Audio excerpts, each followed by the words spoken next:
終於等到大家嚟沙頭角，無障礙巴士經過禁區關卡之後，就會停喺一個停車場，準備落車。大家早晨啊！咁我就係今日嘅義工啊！咁我哋咧等陣有阿 Sir 上嚟咧檢查身份證同埋嗰個通行證啊，即係禁區紙。因為咧其實我哋今次有耳機嘅，咁就唔使大聲嗌嘅，因為我哋總共有40個人㗎。沙頭角有一個好處㗎，係冇紅綠燈㗎喎。你留意下，成個沙頭角冇紅綠燈㗎，所以咧你唔使擔心咩壓力㗎。因為一個紅綠燈你推輪機咧，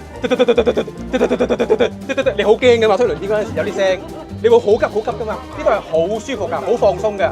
咁但係有時咧，佢有啲阿 Sir 喺度睇住比較好啲，因為佢見到我哋輪椅人數多，咁所以咧變咗就佢都想擔心下，係啊，歡迎咁樣咯。咁最主要呢度都係好適合輪椅嘅，我覺得係。